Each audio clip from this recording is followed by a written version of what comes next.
পাখি সব করে রব রাতি পোহাইল। প্রকৃতির ভারসাম্য রক্ষায় পাখি অবশ্যই খুব গুরুত্বপূর্ণ। আমাদের পরিবেশকে রক্ষা করে, আমাদের সুন্দর মননকে আরও সুন্দর করে তোলে। তো এই পাখি নিয়ে আমরা কিছু এখন আলোচনা করব। আমরা গৃহপালিত পাখি নিয়ে, অর্থাৎ এই পাখি বাসায় পুষলে কি হয়, ছেড়ে দিলে কি হবে। তা আমাদের সাথে আছে ডক্টর মিজানুর রহমান।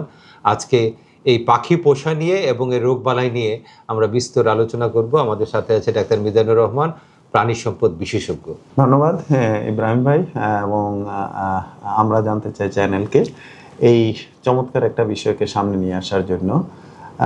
আমরা আমাদের সুখের বিষয়বস্তু হিসাবে আমরা পাখি ঘরে লালন পালন করি। বিশেষ করে শিশুদের জন্য অত্যন্ত একটা আনন্দের একটা খোরাক আসে হচ্ছে এই পাখি, পোষা পাখি। এবং বিভিন্ন কারণে আমরা একই ঘরে আসলে পাখি আমরা রাখি এবং আমরা একই ঘরে থাকি। তো সেই ক্ষেত্রে কিছু কিছু রোগ ব্যাধি পাখির মাধ্যমে কিন্তু মানুষের মধ্যে চলে আসতে পারে। এই বিষয়ে আসলে আমাদের সচেতনতা দরকার। পাশাপাশি পাখির পশম খুব সহজে কিন্তু ছড়িয়ে ছিটে যায়, এবং আমাদের যদি হাঁপানি থাকে বা অ্যালার্জির সমস্যা থাকে বা এই ধরনের কোনো সমস্যা থাকে, তাহলেও কিন্তু আমরা কিছুটা ঝুঁকির মধ্যে থাকি। তো এই বিষয়েও সবাইয়ের আসলে সচেতনতা দরকার। আমরা পাখিকে আমরা একসাথে কিভাবে আসলে পাখির সাথে আমরা আনন্দ ভাগাভাগি করব বা একসাথে থাকবো। এই বিষয়টা আসলে আনার একটা মূল উদ্দেশ্য, আমাদের দেশে ইদানিংকালে কিন্তু অনেক ধরনের পাখি মানুষ পালন করছে। একটা হচ্ছে কাকাতুয়া পালন করছে, টিয়া পালন করছে, শালিক পালন করছে, তারপরে কোনো কোনো ক্ষেত্রে আমরা চড়ুই পাখিকে পালন করতে দেখেছি। শুধু তাই না, এখানে আরও কিছু পাখি আছে যেগুলো নাকি বাজ পাখি একটা বলা হয় সেটা, তারপর আপনার মাছরাঙা পাখি পর্যন্ত আনে, ছোট ছোট পার্টি। এবং কোনো কোনো জায়গায় আমি শুনেছি লাভ বার্ডও তারা পালে, এত সব পৃথিবীর অন্যতম ছোট পাখি। এবং শুধু তাই না, মাছরাঙা পাখিও আনে। এই যে এত পাখি একই ঘরে যে বসবাস, মানুষ এবং পশু পক্ষী, তো এইটা কি সাধারণভাবে এই পশু পক্ষী থেকে যে পশম, যে রোগ জীবাণু, যা বিষ্ঠা থেকে যে আপনার কি বলে যেই ব্যাকটেরিয়া বা ভাইরাসের সংক্রমণ হয়, এগুলা মানব দেহের উপর কতটুকু প্রভাব ফেলতে পারে, আপনি যদি বিষয়টা বলতেন। হয়তো অনেকেই জানে না বিষয়গুলো। হ্যাঁ, এই বিষয়গুলো আসলে মানুষের যারা আমরা লালন পালন করতে চাই তাদের অবশ্যই এই বিষয়ে সম্যক জ্ঞান থাকা আসলে জরুরি। আমরা দেখি, আমরা বলি যে জেনেটিক ইম্পর্টেন্স, অর্থাৎ কিছু রোগ আমরা দেখতে পাই যেগুলো খুব সহজে পাখি থেকে মানুষের মধ্যে আসতে পারে। তো এই রোগগুলো সম্বন্ধে যদি আমরা জানি, তাহলেই কিন্তু আমরা পাখিকে আমরা খুব সহজে আমাদের লালন পালন করতে পারি। এছাড়া যদি আমরা সঠিকভাবে যদি তাদের মানে লালন পালন বা তাদের দেখভাল না করি, তাহলেও কিন্তু দেখা যায় যে পশম যেটা ছড়িয়ে ছিটিয়ে থাকে বা বাতাসের সংস্পর্শে এসে আমাদের ইনহেলেশন হইতে পারে, যার ফলে অ্যালার্জির প্রবণতা বা এই ধরনের সমস্যা আরো বেড়ে যেতে পারে। তো এই বিষয়ে আমাদের আসলে সচেতনতা দরকার। আরেকটা ব্যাকটেরিয়াল ইনফেকশন আপনি যদি বলতেন, সেটা হচ্ছে সিটাকোসিস।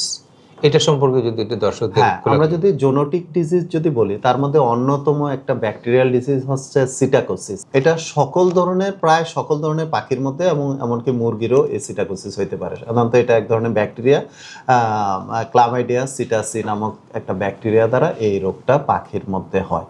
তো এই রোগ যখন হয় তখন মানুষের এটার সংস্পর্শে গেলে মানুষেরও হইতে পারে, যদি সে ভালনারেবল, যদি তার ইমিউনিটি কম থাকে বা সংস্পর্শে গেলে এই রোগটা হইতে পারে। তো এই রোগটা কিন্তু যে খুব সাধারণভাবে নেওয়ার মতো কিন্তু রোগ না। অনেক ক্ষেত্রে এই রোগে আক্রান্ত হইলে জ্বর, ঠান্ডা, কাশি, সর্দি, ডায়রিয়া এই ধরনের সমস্যা থাকতে পারে।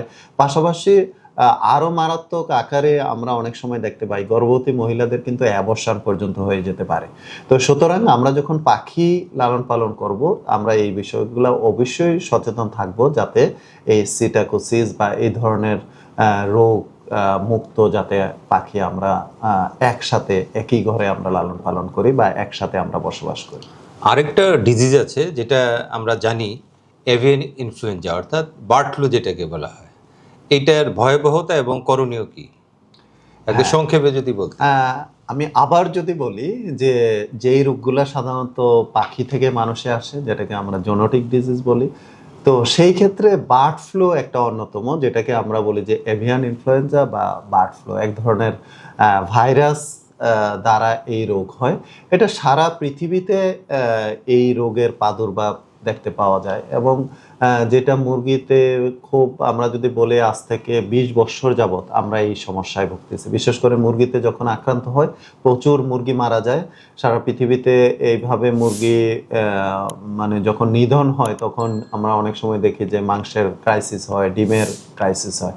তো সেই ক্ষেত্রে আমরা এই রোগটার ক্ষেত্রে, যদিও এটা আমরা বলি যে পাখি থেকে মানুষে আসতে পারে, কিন্তু এটার প্রবণতা আমরা দেখতে পাই অনেক কম। সারা পৃথিবীতে এই ধরনের কেস এখন পর্যন্ত 500-600-র মতো কেস পাওয়া গেছে, এবং বাংলাদেশে এখন পর্যন্ত এই ধরনের কেস পাওয়া যায় না।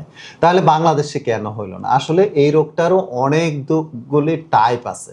আমরা বলি যে H5N7, আরও অনেক ধরনের টাইপ আছে, যার ফলে আমাদের দেশে মুরগিতে সাধারণত এই রোগটা দেখতে পাই। মানুষের ক্ষেত্রে আমরা এখন পর্যন্ত গত 20 বছরে আমাদের কোনো মানুষ আক্রান্ত হয় নাই। তো সুতরাং আমি বলবো মানুষ অন্তত এই বার্ড ফ্লু নিয়ে আতঙ্ক হওয়ার তেমন কোনো কিছু নেই।